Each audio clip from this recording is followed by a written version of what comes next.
Let's bring in political analyst Javed Rana to discuss the latest developments from the war in Gaza. Good afternoon, Javed. Thanks for joining us on the program. Now, a four-day truce has been mediated by Qatari officials, but that has been delayed due to details about the hostages and prisoners on both sides. Now, what do you make of the latest developments that we've seen over the past 24 hours? Well, I think there are a lot of nitty-gritty details which still needs to be settled down, particularly about there are logistical issues. Who's going to bring out these prisoners of war, and what will be the role of Red Crescent?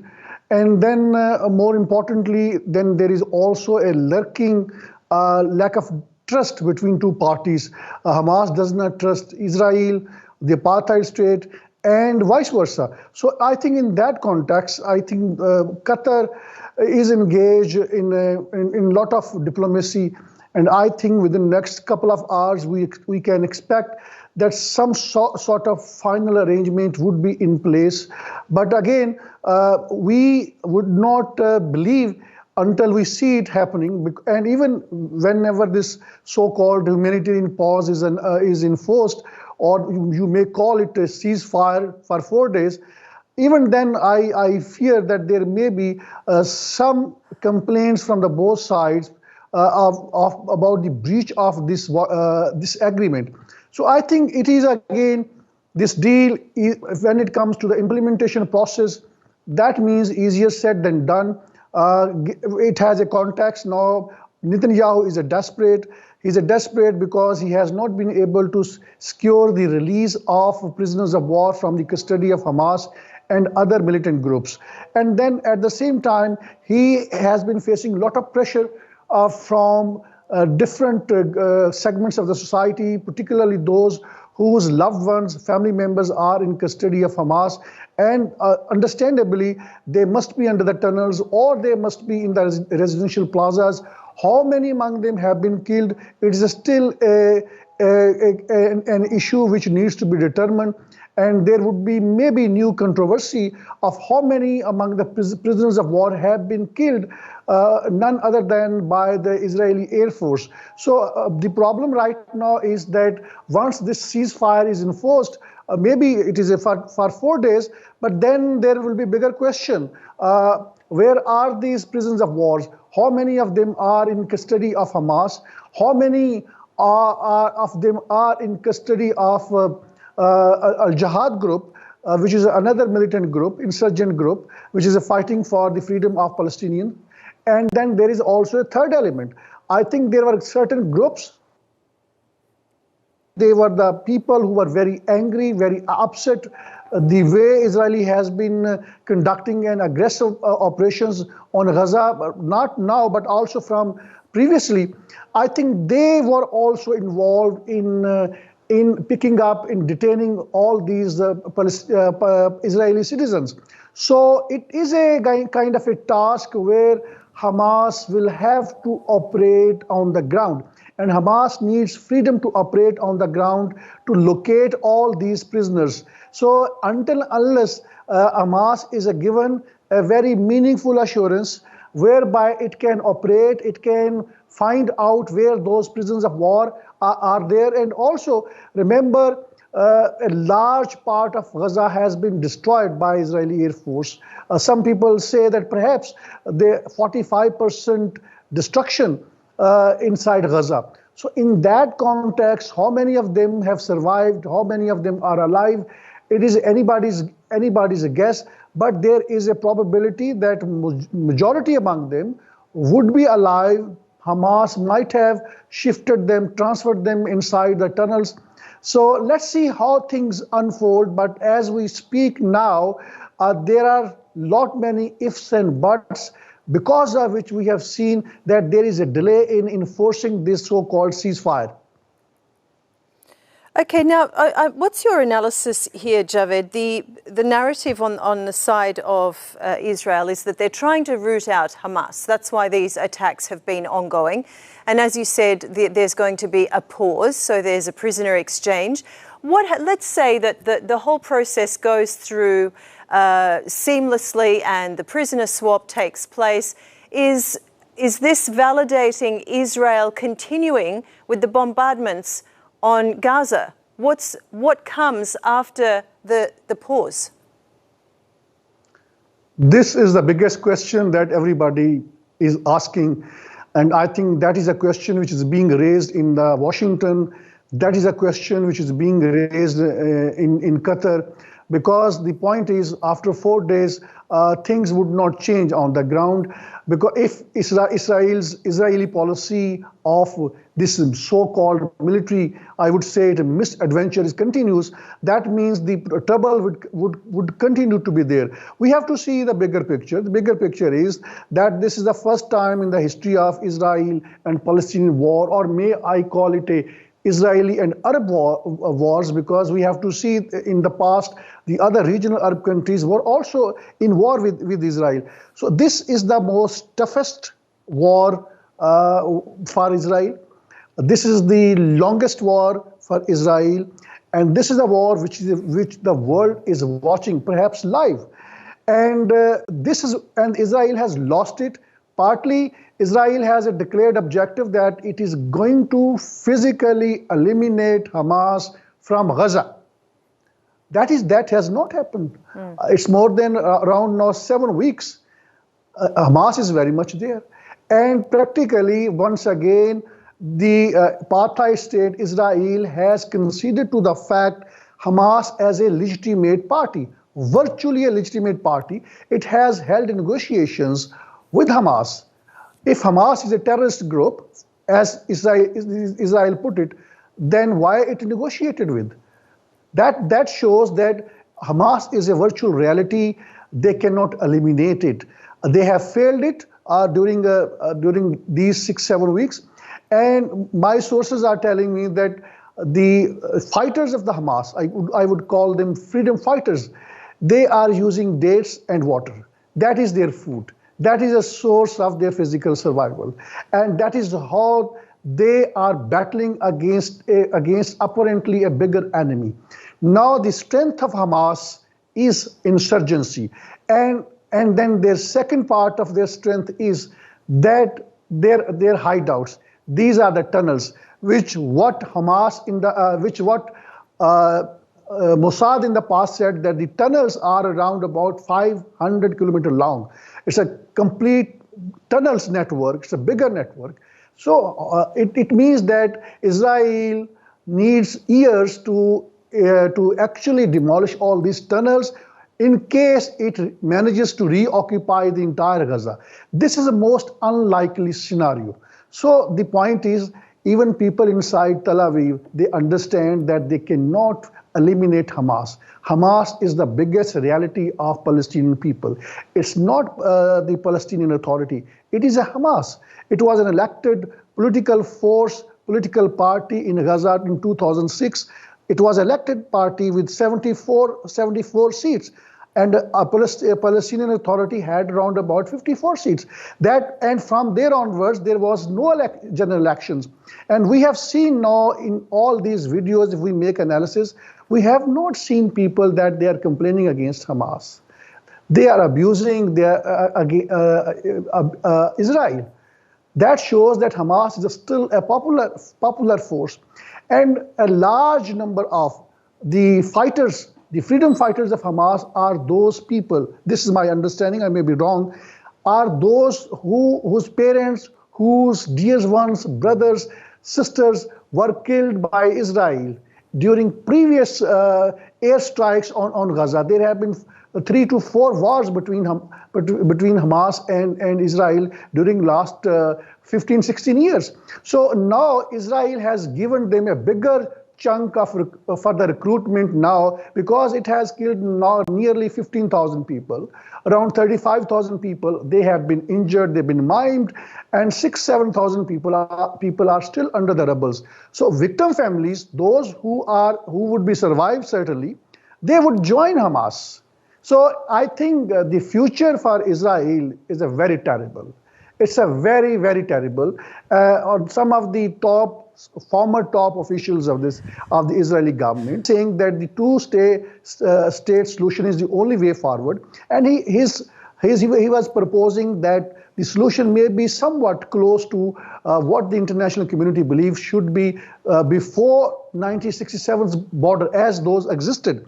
So in a broader picture, if there is any common sense, if common sense prevails in Tel Aviv, they need to make this ceasefire permanently, hold negotiations with Hamas, not with the Palestinian Authority. It is an unpopular political force and it is a redundant political force.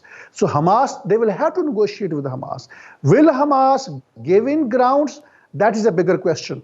Because there are also other militant groups inside Gaza, like Al-Jihad group. They probably would not settle down anything short of taking back entire Palestinian territory. And this is a dark reality for Israel, that it has stolen all territories. Because this colonial force is a bit unusual than other colonial force in the past, because it is not only stealing territories, occupying it, but has also been killing people, conducting genocide, expelling millions of the residents to the other areas. Now there are millions of Palestinians who are living in the regional countries, who are living in different foreign destinations. They have to return to Palestine, and the territory in Gaza, it's a very small 365 square kilometer, West Bank, East Jerusalem. These are the small territories. They need more territories to return to the Palestine. There has to be a solution. If there is no solution, I think what is happening now, we have seen nearly 1 million Israeli citizens, a large number of them dual nationals. They are returning. Israeli economy is in a very bad shape. Nearly $300 million losses every day to the economy. They cannot sustain it. This war, this Israeli war on Gaza is not tenable. It cannot continue for a long time. But the trouble for Netanyahu, the prime minister of apartheid state, is that the day this war ends, that means his political fate will cease to exist.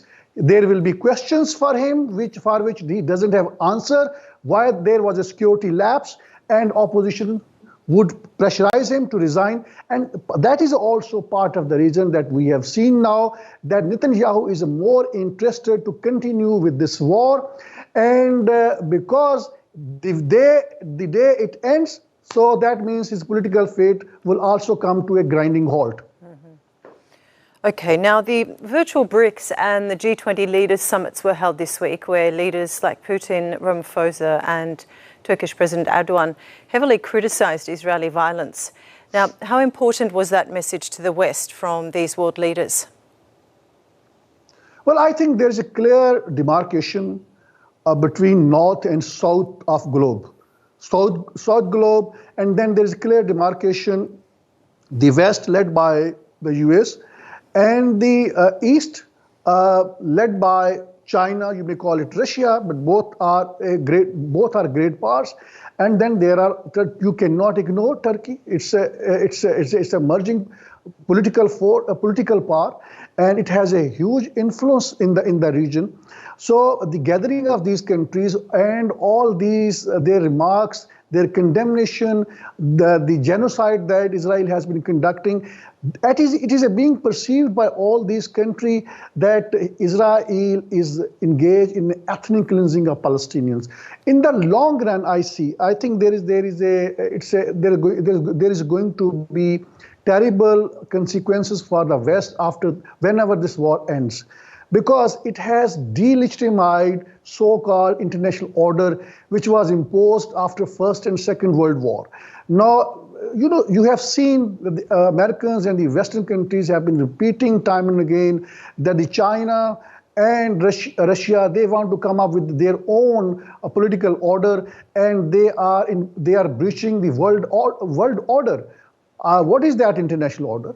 That is based on the international laws, which have been brutally breached by Israel, and it has been endorsed by the Western countries, more particularly the US.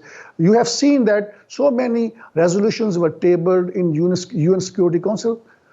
Who has rejected it? Who has vetoed it? These are the Americans. So Americans are themselves responsible for the mess that they have created in the world, and they have given an exception to Israel. By giving an exception to the Israel, it means that the political order it has been projecting to the world that stands in a way in a isolated. Now you will see that there is already North Korea simply doesn't listen to the West, simply doesn't listen to the USA. Iran is acting in a manner whereby it has been, from American perspective, breaching international order. But as a matter of fact, Iran is demonstrating its self-respect, and it is not willing to accept the dictates of the Americans. So similarly, North Korea is not listening to them, Russia is not listening to them, China is not listening to them, and the kind of the resentment that we have seen on the Arab street, the kind of the public outrage we have seen in other Muslim countries, all that indicates that in the long run, the influence of the West, or particularly of the US, it would further shrink. That means the world is once again, I would say there is no superpower in the world right now. There are three great powers. It is the USA, it is a China, and it's a Russia.